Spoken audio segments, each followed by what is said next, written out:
तीन दिनिया रिमांड अवधि सरिबा परे जेल गला नर्स निहारिका हत्या मामलार मुख्य अभियुक्त राजा ओरफ किशोर चंचल। राजा को बुधवार आलीपिंगल स्थित उप कारागार को पठाई दिया जायछि। गत 23 तारिख में बिरिडी थाना पुलिस अधिक पचराउचरा पाई राजा को 3 दिनिया रिमांड रे नेइथिला। तेबे राजा एका ही निहारिका को मारिथिबा और परे एक अखारे मृतदेह पुराई निज बाइक रे आनी बिलुआखाई नदी रे पकाइथिबा पुलिस आगरे स्वीकार करथिबा जगतसिंहपुर एसपी आर प्रकाश कहिसथि। निहारिका को किपरि मारिला से संपर्क में जदिओ राजा स्पष्ट भावे किछि कहि नै, तेबे तंटी चिपी हत्या करिथिबा व्यवच्छेद रिपोर्ट रु जणा पड़िछि। तेबे डीएनए और भिसारा रिपोर्ट आसवा परे राजा को आउ थरे रिमांड रे निया जाई पारे बोली जगतसिंहपुर एसपी कहिसथि।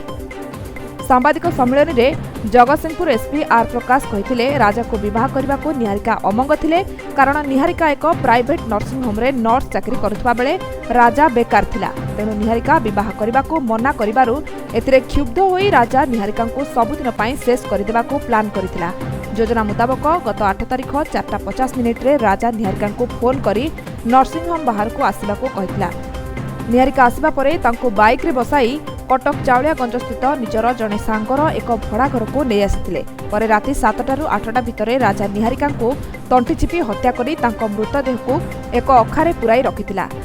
आ राति सांग सह मिसी बाइक रे केनाल बंध रास्ता दे बिरिडी अभिमुखे जाइथिला। सेठारे मृतदेह को बिलुआखाई नदी पठारे फिंगी देई फेरी आसिथिला। एही हत्या नै राजा विरोध रे प्रमाण रहिछि। CCTV visual, phone call, forensic जांच और अभियुक्तर स्वीकारोक्तिरु राजा ही हत्याकारी। ए घटना परे राजा फेरार थिला। निहारिका 8 तारिख निखोज होइतबा नै तांको परिवार लोके 9 तारिख रे मधुपाटना थाना रे एतला देथिले। 17 तारिख रे बिलुआखाई नदीरु तांको गलित मृतदेह बिरिडी थाना पुलिस जबत करथिला। एहा जानिबा परे एही घटना सारा राज्य रे चहल पकाइथिला। गत 20 तारिख रे राजा पुलिस निकट में आत्मसमर्पण करथिला। एहा परे पुलिस ताको कौनसी अज्ञात स्थान को नहीं जेरा करथिला। Jagatsinghpur Prashant Mallick report, Shri news plus.